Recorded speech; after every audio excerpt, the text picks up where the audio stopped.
Coaches, what's going on? It's Coach Ian Tatum back with another video.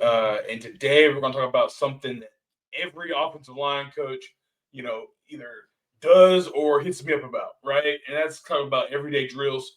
Um, I get, a bunch of guys ask me, Coach, where do I start? What do I do? Right. So we're going to talk about some everyday drills of where you kind of start. And you kind of think it's not the end all be all list. Just some things that we do and so I want to kind of get into that and detail that for you. So it's all in one place. If somebody asks me, hey, coach, can you elaborate on some things? Yeah, I got a video for you. I don't have any film of it. My guys get a little, a little shy when I go to record them. They're doing drills. So I'm trying to explain it as I can. And anytime you want to hit me up, at Coach Tatum 90 on Twitter, you can always hit me up and be like, hey, coach, can you give me a call or we can get on a video? I won't record it, but it's a one-on-one. And we can just kind of detail some things about everyday drills. Before we get into that, I want to make sure that we talk about Coaching Share, guys. They have sponsored me and what we're trying to do here at Coach Tatum. I really appreciate, Michael and those guys at Coaching Share. So I appreciate them. They are sponsored the channel. Please make sure you go and you hit up those guys. I am going to go ahead and just pull up Coaching Share real quick. Make sure you go ahead at coachingshare.com. Check them out, guys. They've helped us with our clinics. They've helped us, get coaches into, watching it. We have several things on Coaching Share. Several of my friends in coaching do things through them. So definitely hit them up, guys. They got multiple things, not just football. They got baseball and basketball stuff as well.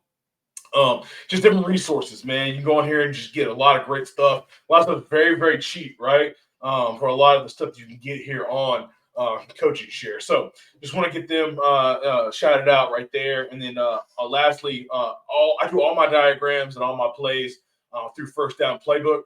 Shout out to those guys at First Down Playbook for hooking us up with that. But let's get into the video and let's talk about everyday drills, man. And like I said, this is not the end all be all. Okay. Is there more you could do? Possibly. But this is kind of where we want to kind of start. And we're going to kind of go through four different things between fundamentals, sled work, run, and pass. And the kind of detail there is kind of what I call them. And my kids know, hey, if I say we're going to do blank drill, they're like, all right, we know what we're going to go do. And I do more than this, but I don't have everything because especially in the season, you don't have a lot of time, right? So you got to make sure you know how much time you're getting during Indy, and all those types of things. So let's go ahead and hop into it. So fundamentals, right? Fundamentals consist of stance, boards with progression. I'll talk about what that means. You see progression on a lot of things. Step and punch, fit and drive, and then our reach drill progression. So stance, right? You got to be have a good stance when you're playing offensive line. That's kind of a given. So with the stance, right, everybody teaches their stance a different way. So I kind of put that in a real general sense.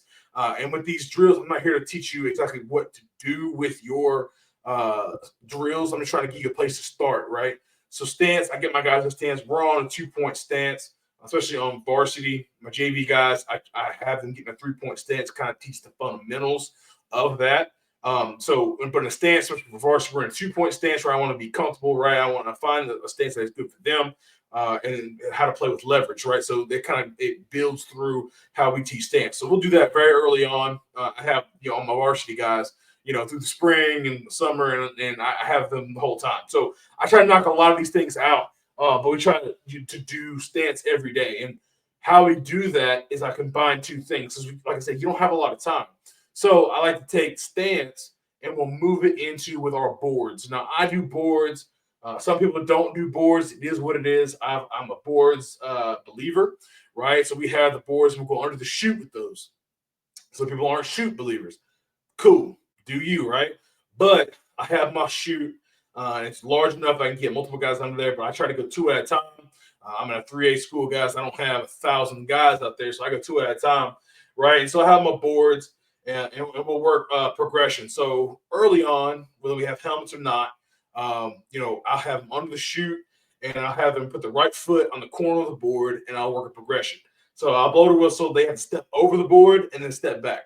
That's working on just their first initial foot fire, stepping over the board, gaining ground, first initial step, right? And so we're working that. Second whistle is now bringing both feet. So they go boom, boom. So they bring their first foot steps, second step, step, first foot, second step goes to like kind of like straddling the board now, right? So it's kind of like this. So first one is like step and they bring it back. Second one is step, step, and then they come back. And then the third one, right, they're doing it all together, right? So they're going boom, boom, and now they're working down the board. No defensive guy over the board, right? So that's kind of the first kind of bit of the progression.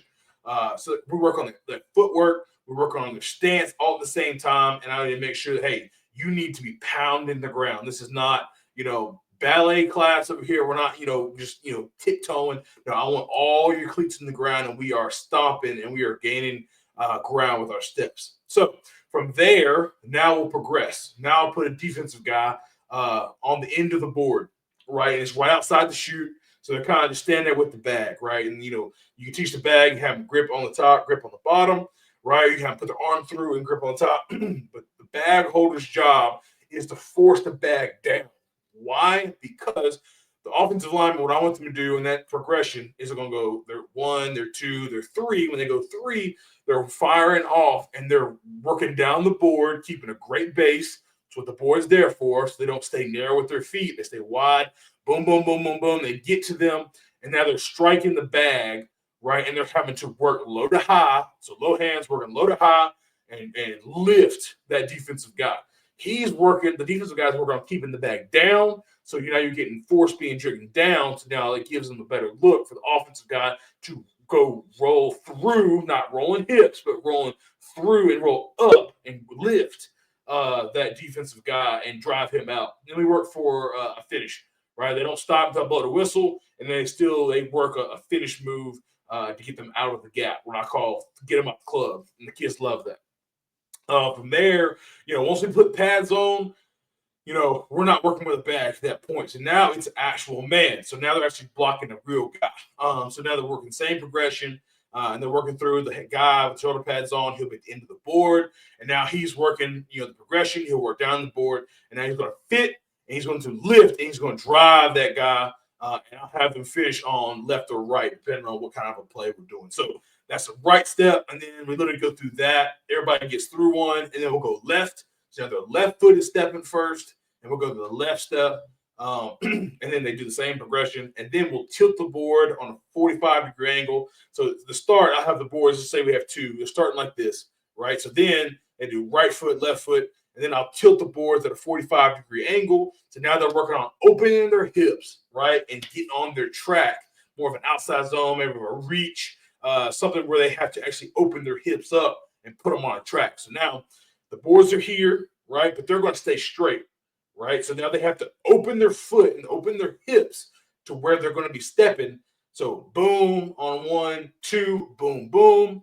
And now on 3, they're having to step and run down the board in the same progression. I'll have them, not with a defensive guy, have them with a bad guy. Then eventually when we have pads on every day, we'll have just a defender there with pads. And we'll work that left and right. So that's kind of my board's progression. Pretty big for us, especially since we're in a 2-point stance. We work boards a lot because I want to see them firing out of their stance and getting those steps that'll take them on a great path to dominate a block.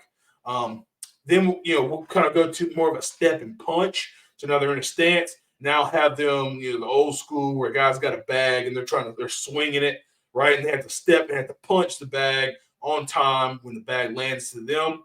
So, they're stepping, bam, step twice, bam, bam, step, punch, to left and right. So that's just a punch progression, working on timing of shooting their hands. Fit and drive. From there, right, we'll have, we'll have them fit up, right? So thumbs up, elbows tight, all the great things. They're fit up on the defender, and now they have to work on driving that defender back, whether it be the bag or whether it be a guy with pads on. It is a fit and drive, right? So it's working on actually gaining, like stomping those feet, gaining ground, driving that guy back, playing long, all those great terms, right? All those different type of things, and driving that guy where I want them to drive.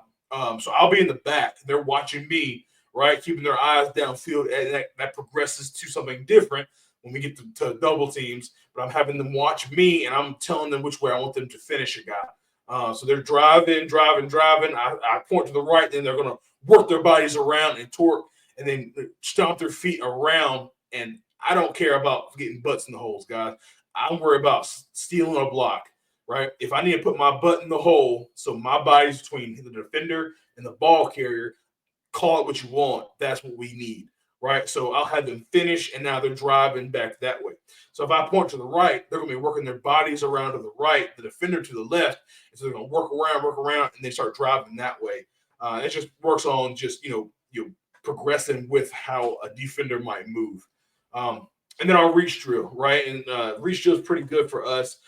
For this one, I wish I had video, but on my shoot at the end, at the bottom, I have a bar, right? And so that bar sits just like this, right? And so they have to put their foot up against the bar, and they have to work on stepping over the bar and reaching. So we work 2 feet behind the line, gaining ground, almost like a bucket step to reach and gain leverage, lose ground, gain ground, gain leverage on a defender, right? So we'll do it with me just standing there, and they have to reach and run and get around me. Then we'll progress to having a defender that's like, let's say, call it an outside technique on an outside shoulder, and they have to work on running, and that defender is going to run with them because man move, gap move for all my defensive line coaches.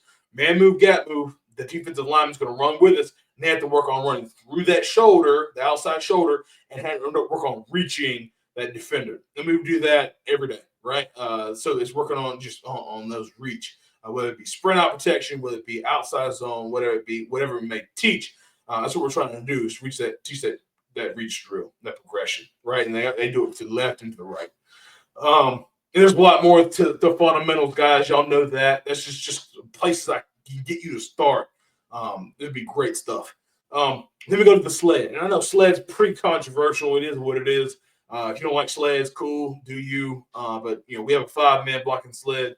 We're working on getting a Crowther for my guys. So I don't have any Crowther stuff on here. But eventually we're going to have a Crowther and be working some of that stuff. Shout out to the head coach. But we're going to be working our 5-man sled. So you can call it a zone step. We're a gap scheme team predominantly, so I just call it a down. The kids don't know, they just block. So I'll offset them to the right, and I have them step in left, and drive through the bag, through the sled.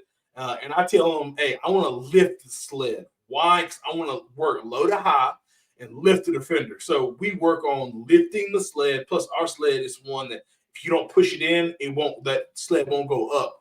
So they have to work on punching and driving, lifting, and then driving their feet.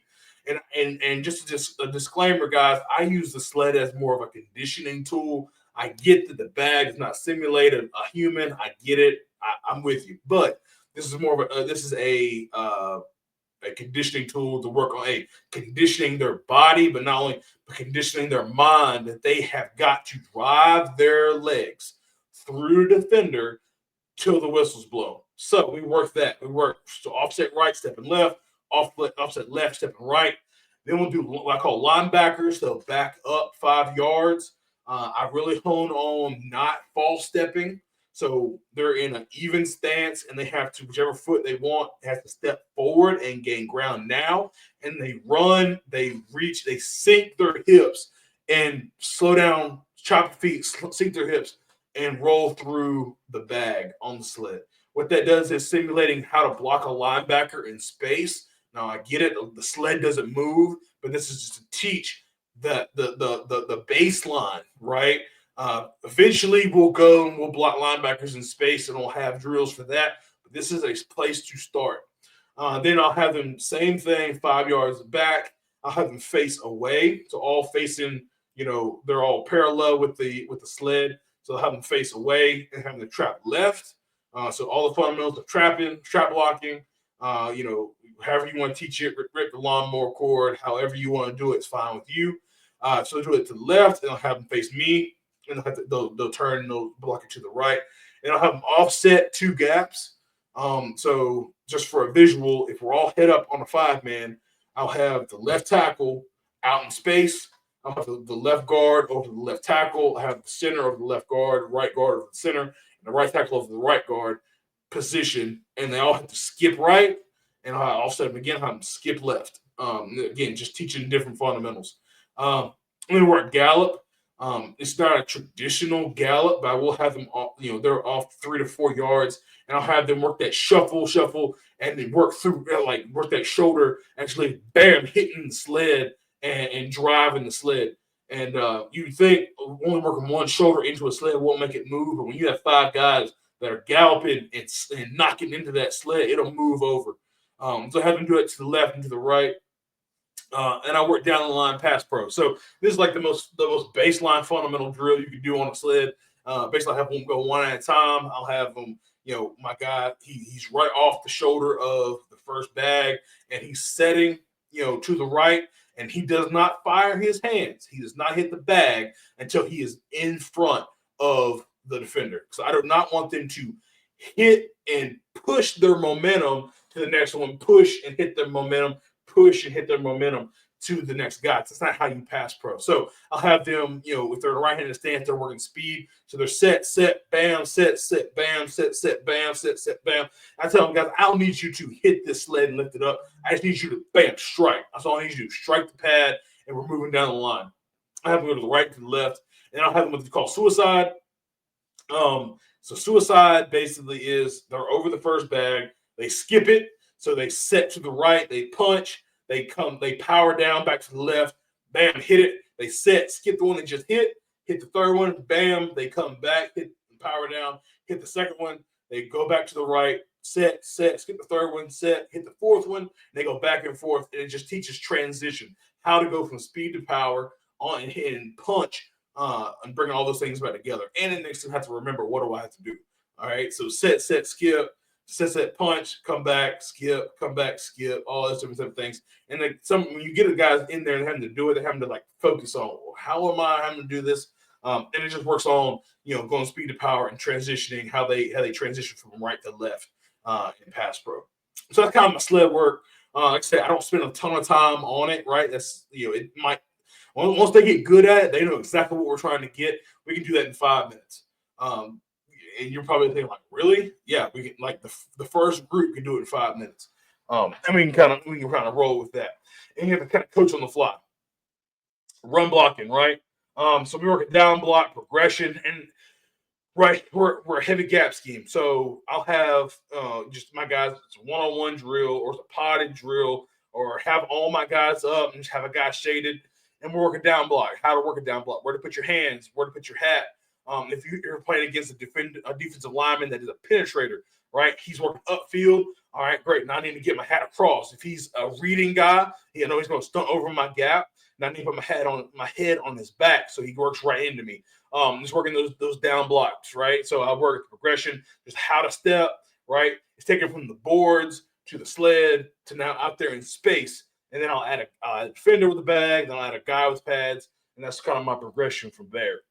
My gap doubles, what I call a gap double, right? And it's think about anything, play side of gap scheme, a double team, deuce, ace, whatever it is. We're working on getting that 3 technique and knocking him over into the A gap. So you want to call it gallop, you want to call it just run through, however you want to do that. What I tell my guys, if you are the outside guy on a double team on gap scheme, and that's what I call gap scheme, my guys know it means power and counter. Okay, so on power and counter, if we have a 3 technique on the play side and have my right guard, right tackle, my right tackle knows he is running through the hip of that 3 technique. It's all he cares about right now. His number one job is to get movement on that 3 technique. He is running straight through that guy's hip, knocking him into the A gap. The inside guy, so my guard, knows he is running. He's running through that 3 technique, and he is taking him over. If the tackle does a great job and knocks that guy over and gets movement, that guard's job is a lot better. He's trying to get it. Think of it like an alley-oop. The guard is trying to hit and punch and lift that guy. The tackle's coming through and flushing down the dunk. He is coming, knocking that guy over, and then the guard's working his body around to seal him in the A gap and then get him going east to west out of the gap. The tackle spin progression, he knocks that guy over. he's now working on his track to go to the backside linebacker. If we don't get good movement on that 3 technique, he stays on it, right? And then we work our eyes. Like it happens real fast. You'll know if you knock a guy over in the A gap because it happens like that. Then, if you don't do good movement, now we work through it. Like at first initial shot goes through that guy's hip. He doesn't move great. Now I'm running my feet through him, running my knees through that guy's side, and my eyes go straight to that linebacker. And the guard's number one job is to get that thing sealed. So that's our gap double. When we do it against a nose and an odd front, we're going to ace. So then the guard's that knockover guy. The center is the takeover guy, and they're working that track as well. So that's our gallop doubles, and we'll work that every day because we're heavy gap scheme. Duo doubles, right? Totally different, right? Totally different. So we work this. This is a true shoulder to shoulder, hip to hip, vice double team that was trying to get movement vertical. I tell my guys they love duo double teams because I tell them I don't need you to worry about the linebacker as much. I need you to work on, let's say, same defense. 3 technique, right guard, right tackle. They have to, the right guard needs to step to his right, the right tackle needs to step to his left, get shoulder to shoulder, and knock this dude off the ball fast in a hurry, knock him, put him in the linebacker's lap. That's your number one job. So now their eyes need to be on the linebacker, but their hands need to be on that defensive tackle and working him vertical. Because on duo, our running back's reading that linebacker anyway, so he's helping us. He's trying to set us up for success. So the running back is pressing a gap. The linebacker fits down. He knows the guard's coming off. The tackle's taking it over. The running back's going to jump, cut right to the B gap. So we work that duo double, and the backside guard and the center are working that same duo double, or however you want the progression to go. Tight end tackle, maybe it's an odd front. However it is, working that shoulder to shoulder, hip to hip, can't get split, knock that guy off the ball, and let's move him to the linebacker's depth. So it's a duo double. So then you have inside zone, outside zone doubles, which for me are totally different, right? So inside zone and outside zone, you're stepping all the same way, right? So now we got to work, step in the same direction, let's say the same progression. So let's say that we're running inside zone to the one shade, to the shade side. So that the play side guard and the center are going to work the double, and the backside guard and backside tackle are going to work their double. So let's say this backside guard, backside tackle, right? Your play side gap. That's your gap. So the guard is now going to step play side. Tackle's going to step play side. Now we're going to play piggyback, where the guard's going to step. He's going to lend a hand. He's going to work back into that thing, and the tackle is going to work piggyback, meaning he's going to bucket step and work losing ground, but now he can get in a great position to now seal it, and now the guard can climb to the linebacker. If he stays, he stunts play side. We're working on, hey, how do we block that? So I'll stunt guys. I should put progression on that because we work static look, then we work stunt. So if the 3 technique is going to stunt a gap, so now we work that. So we work, hey, I'm stepping play side, either pick your foot up, put it down, or actually step there. If the 3 technique stunts and long sticks, he goes a gap. Now the guard's going to take him. Now the tackle's going to sift and now go. He's going to try to stay on as much as he can, get a shot in there, get movement, and now he's climbing. So you got to give him all the scenarios, right? Same thing with outside zone. We know if we're going to reach and run, we're going to be working on, elongated or lateral double teams, right? Running guys to where they need to go. After 3 steps, we read what gap the defensive lineman is playing. Now that whoever's gap that is playing him, he's running through him, and the other guy is leaving, he's climbing. So all those different types of doubles. Now, inside zone, outside zone, D-line reading, okay? This is more outside zone, but we can do it in inside zone, especially if we run it to the three side, right? So now the guard is now, he's solo through the 3 technique, and now we're stabbing and climbing with the center, and those type of things. But outside zone, we know we're going to reach and run, and we're reading the play side line, the next down lineman. So if, for my outside zone rules, if you're covered, that's your man, right? If he's in your gap. You're reaching, you're running through him. If you're not covered, you are reading the next down lineman. If the next down lineman, you're reaching to your buddy, reading his hip. If he comes to you, you take him. He goes away, you climb. After 3 steps, it's a progression. Outside zone, you got to rep it. That's how we're reading. So you got to work on reading that D lineman's hip and know, hey, if he comes to me, now we're going to double it. If he goes away, now I'm going to stay with my buddy for 3 steps, and then I'm climbing to a linebacker depth, and knowing that, hey, he's declared his gap, now my buddy's got him. So those different drills, man. You got to stunt, twist, and blitz, and all the type of stuff when it comes to the different zone schemes, man. So that's why I put on the different reads. All right, next thing, right? This is kind of the last thing we'll talk about is kind of the pass pro different drills. And for me, some of you guys are like, man, it's a lot, right? How much time do you get? Well, I'm blessed. I'm blessed to work for a great head coach that gives me time. But no, I do not get to all these things. But if you do these things in the spring, you do these things in the summer, your guys get really good at them in the fall, right? So now I know I can go out there, boom, we're going to do this, this, and this. The guys, they're not talking about rushing through it. What I'm talking about is being efficient through it. So now it's not you're having to explain everything. You're not having to try to figure out what you're not having to set up your stuff. Your guys know what we're doing. We can go out there and be efficient and get through our stuff and get through our work. Now, pass pro. For me, okay, I like to get my pass pro stuff done during special teams. None of my guys are on special teams, thank goodness, right? Except for my center is our punter. So on certain days, he'll go punt.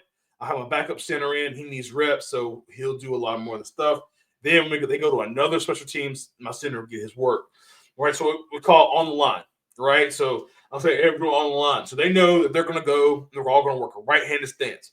So when I say on the line, they're going to put their left foot on the line, where we go to the sideline, find the line, wherever. So right-handed stance, they're going to put their left foot on the line, the right foot's back. Everybody, right? So we're all not only those hitting each other.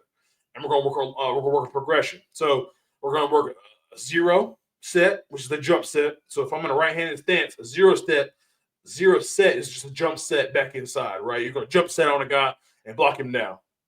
Okay, so we're working an inside set. We're going to work on they're reset, and they're going to work on one set. They're going to just drive catch. They're driving off the inside foot, drive and catch themselves, and they're going to stay low and going to stay there, right? That's a one. Then I'll work a two. So they're going to, so I'll say set, go. And I'll go 1, 2, and then I'll go 3. The reset 1, 2, 3, and then I'll do 2 and a redirect. So they'll go 1, 2, and they have to work on a drive block back inside to simulate a defender that has worked an outside move and has worked back inside. So now they're working just driving back inside. And at that point, guys, I tell them it's a run block, right? Because by the time you set twice and you engage with the defender, if a guy goes back inside and you drive him down, if we get caught for a legal man downfield, we've given the quarterback 7, 8 seconds. Like, what are we doing? Right? So I tell them, hey, drive block that down inside. So that's the progression. So then we'll go left-handed stance. So they put the right foot on the line, right? Then we'll go 0 jump set, 1, 2, 3, 2 redirect. Now, I don't tell my guys, hey, on this defensive end, you're going to 2-set him. Like, I don't tell them that, right? No, I tell them the different types of sets, but I want them just working their set just so they're getting work and they're fundamental with it. But when I do tell them, I will communicate, hey, we're working a jump set here. Maybe more aggressive on a guy. Maybe it's a big dude. You need to get on him now. Or I'll work a set. I'll call it a set, which is your typical 45-degree angle, knee to crotch relationship pass set, right? And then I'll say, then we'll vertical set. Hey, this guy's a little wide. He's pretty fast. You need a vertical set. You need to sharpen that edge of the defender. You need to set straight back to keep your shoulder square, but then also get to that guy. So that's kind of how I communicate my different types of sets. But I'll never tell the guys, hey, you're going to 3-set on a guy. No, you're going to set on a guy till the ball's gone, right? So then we'll do mirror drill. I do not do traditional mirror drill with a rabbit going back and forth. I was on a podcast, shout out to the Coach Speak podcast with Dustin Martin and Jamie Bolton. I told them that I hate mirror drill with the guy running back and forth. I think it's dumb. What I do is I have them mirror me, and I have them go speed to power based off of me. They're mirroring me. So I'll have them basically on the line. So they'll put the right-handed stance, they'll put the left foot up, right foot is staggered and back, and I'll have them work speed to power. So I'll just point speed, and I'll have them working. If they cheat the drill, we start over, right? So don't guess when I'm going to transition. So I'll go speed, right? And then I'll go power. They have to work back down inside and pound the post back inside all those good coaching points that we learned 1,000 years ago. So to go speed, speed, power, power, speed, speed, and I'll switch it up, right? I'll just mess with them, right? And it really, really burns their legs up and gets some really good work. So then I'll have them flip, and we'll go back to the left, right? So they're in a right-handed stance, left-handed stance, right foot on the line, left foot is staggered, and I'll just say speed to power. They hate that drill, right? I can give a call right to my guys right now. They say, "What is your number one hated drill?" They would probably say, mirror drill, right? There are independent hands, right? Independent hands. A big component of independent hands. I have a video on independent hands if you want to look that up. But basically, it's working your hands independently of each other instead of just punching all at one time. And we'll go back real quick to the sled work. When I have them punch the sled, I don't have them punch with two hands. I have them punch with one or two. Like it's not at the same time. So if I go, they punch, I have them work a right-handed punch and a left-handed punch, and they keep setting right-handed punch, left-handed punch, and just keep it independent. Reason being, I've seen too many guys that punch two hands and they're not working on staying square or having a big chest and staying back, and they get pulled down, right? Because they're leaning. So I work independent hands, right? Outside hand stabs, stop momentum, get him to a second move. He goes outside, inside hand comes inside, runs it by. If he goes inside, now my inside hand's here, boom, pick him up. Now we're working fighting. That's just a quick way to talk about independent hands. So video's getting a little long, so I want to make sure we get through these. Three-man pass pro, right? I'll have my offensive lineman here in the middle, and then on the other side of the line of scrimmage, I have another guy, and then a guy in the sky. Okay, so first guy is coming down off his left. Whichever stance he's in, just left-handed stance or right-handed stance, doesn't matter. If he's coming off his left, he's in a right-handed stance, he's going to work a power down jump set, right? So he's going to jump that set to the left. Guys will be coming down to the right. He's going to speed back to the right, and he's going to work a bull rush technique, defending a bull rush technique off of a linebacker coming down straight down into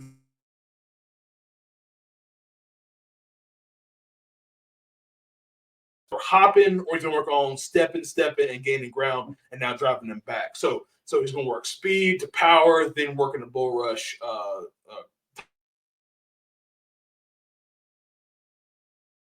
Dude, that's really good.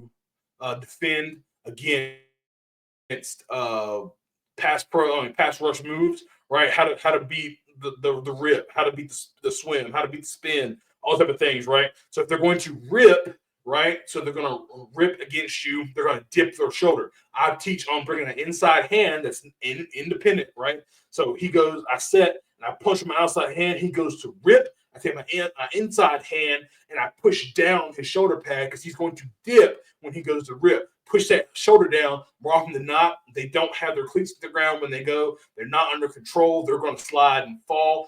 And I give my guys a knockdown, fall down on him, and have fun with it. All right. So then they go to swim, right? Every time you see a high school defensive lineman go to swim, they get way up here, right? They swim way up here like they think they're Michael Phelps. No, they swim up here. They're giving all their ribs, right? So I work on and beating up the ribs, right? So you go to set, you stab on the outside. He gives you a swim, the inside hand, boom, hit him right there in the rib. Now boom, boom, boom, boom, boom, hitting him in the ribs. Guarantee you'll stop. The spin move, what I call machine gun hands. They go, you sit outside, you stab his momentum. He goes to spin, boom, boom, boom, boom, boom, boom, boom, hit his back. And what that will do when you move your hands and you hit him in the back or wherever he's spinning, it'll unnaturally move your feet with you, right? I don't even have to coach it. It's so good. So make sure, hey, machine gun hands, boom, boom, boom, hit him in the back. So that from there, guys, one-on-ones, I'm a big one-on-one guy. Let them go one-on-one. Now, I'm not talking about just have your tackle or have your defensive end and they're the only two people on the field. Now, have your five out there. Let them have their 3 or 4, and then have one guy go at a time, right? And I have it's a compete period. It is live as much as you can be. Come get the quarterback. We're trying to keep them off the quarterback. 3-4 seconds, all that stuff. Have them compete. One-on-one is great. Show them what it looks like live. And reward and punish. I hate the word punish. Right? Not punishing. Hey, just give them a reason to win. Right? That's what I'll say. Give them a reason to win. Because you have them do up downs, push ups, whatever if they lose. Then have your 5 be 3 or 4, right? If you're going to the odd front team, how would your 5, do that pass pro. Maybe it's an odd front. Maybe you bring a guy off the edge, whatever it is, or they're 4-down linemen. Communicate those different types of things. 5v3 or 4. Then your blitz stunt pickup. This is getting into more team stuff. So it's not really your fun, your indie stuff. But I want to put it in there because I will take my 5 guys and then have whatever O lineman left over or any defensive guys want to come over and have them work stunt and blitz pickup, right? How to pick up stunts and how to pick up twists or during game planning, what I've seen that the defense wants to do to us, their favorite stuff, and I'll show my guys and how to pick it up and how we communicate and all those type of things. And the speed to power, I want to put this on there real quick. It kind of goes back to on the line and mirror, but speed to power. I just like this is more of a day one spring thing, right? Have the cones out there, have them drive, catch, and pass set, speed, and then power, speed, power. But it's not, they're not watching me. They're getting through cones or bags. So that's more of a day one type of deal. Maybe your JBs really need to work on that kind of stuff. But guys, that right there is my indie for somewhat, right? We do a lot more other stuff. A lot of other stuff we do is more off season, right? So we'll do a lot of this right here during the season. But if you guys have any questions on any of that stuff we just went through, it was a ton of stuff. Sorry I don't have any film of it. The video would have been 1,000 years long if we did, but I want to make sure you guys at least had a place to start. So anytime somebody's going to hit me up like, Coach, where do I start with my indie, man? Like, I just got asked to be coach of the offensive line. I've had a ton of people do that, right? This summer, I kind of try to type it out. I want to have a place where I can have a communication with you guys on the video. So with all that said, I appreciate Coach and Share for everything they do. Make sure you go hit them up. And First Down Playbook for helping us out with our diagrams. And into the next video, guys, I'm Coach Tatum. Appreciate everybody for watching. Make sure you like, comment, and subscribe. I'll see you next video. Peace.